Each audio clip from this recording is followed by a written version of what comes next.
I'm joined by case manager Alan Dowson after this afternoon's 2-0 defeat at Folkestone Invicta. Alan, that was a fairly abject performance today. What went wrong this afternoon? Well, if I start with 6 or 7 chances, you've got to stick away. First half, my centre forward misses on 2 yards out, you can't do that. Patrick then has a run in 78 yards out, and got to put them away. And even at the end, when Dees went down the lane and just got to square, that's what he's got to do. And a little kid up front gets in between our 2 centre halves.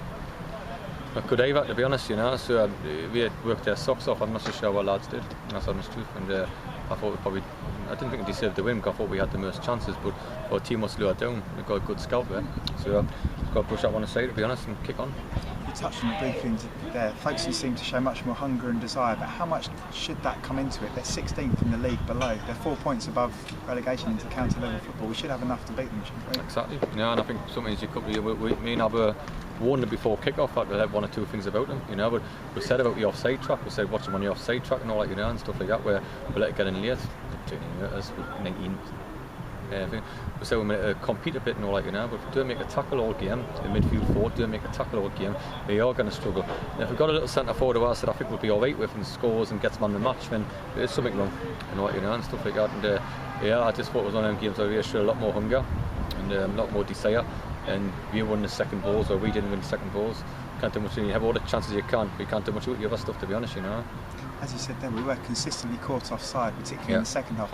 Is that Folkestone effective tactics, or is that lack of concentration on behalf of our forward line? It's obviously effective because we've got caught offside 19 times, so it's obviously very effective and they do it very, very well. But we talked about it before kick-off, we talked about it on Wednesday, we talked about it before, we strongly talked about it at half-time, we did. That's what players do, you know, and the amount of times we've got offside is frustrating. We had one clear-cut chance which sticks in Dear Kodji from 8 yards out. How different would the game have been if he converted that? It's just like Andre when he got some 4 or 5 yards out and all the rest of it, and obviously yeah, Dees had a great chance there and all the rest of it. Of course it would have been different because we would have been winning the game and I think we would have went on, or you get something to make it 1-1, you got a chance, but if you don't put chances away, you know what's going to happen. But equally on the other side of things, when you let centre forwards getting between 2 centre halves and score, you let you know, somebody run at you and just roll it and hit the post, and when it hit the post you get the seconds as well. There's obviously something wrong with these there, and not, to be honest, like, you know, but it starts from front, and you know, front 2's done well for us, but we've got chances we've missed have been phenomenal, you know, and so, but yeah, it's going to be a bit. What's the atmosphere in that dressing room like this evening? What did you say to the players after the game? There's not much you can't say. It's just desire, because you know we've been knocked out with 2 cups. 2 cups are worth a lot of money for the club. You know, it's all right saying we are sitting well in the league with 2 points, but finance-wise, we're going to find out who's going to come and finance everything. You know, directors put enough in, you can't put any more in. I can't put any more in. So somewhere along the line, we've got to find something. I don't know, I think about the next couple of years. I imagine I'll be meeting the chairman and directors in the next couple of years, and I imagine that'll be the main topic, to be honest, you know, because that's 2 competitions being knocked out in the first round. I think he'll swallow them all gear 1 because they're in the same league and all the rest of it, but he coming away from home, that's the one sort of swallow. Fair play to Folkestone, fair play to, they've got a nice club down here and a good manager, and fair play to them. It's disappointing that some of these players don't realise what it's all about, to be honest, you know. And how do you believe that's squad ahead of the next game? Because they're clearly good enough for the league position to testify as that.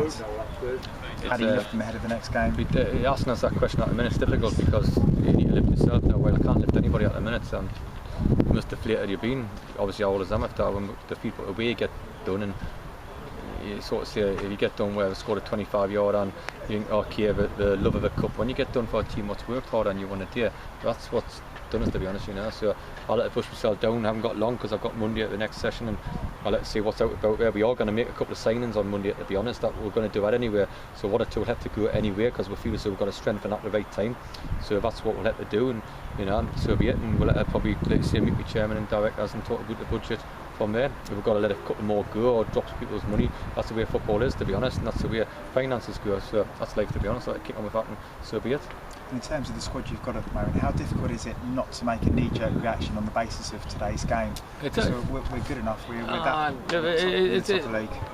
It's a knee-jerk's a big word, but there's a few players who you say, I tell you what, I would have been harsh if I got. But if you ever look at the squad, you just have a think back who has done it for this season.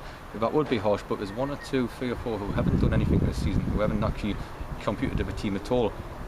And you know, and that's what you got to look at, to be honest. The ones who have done it, brilliant.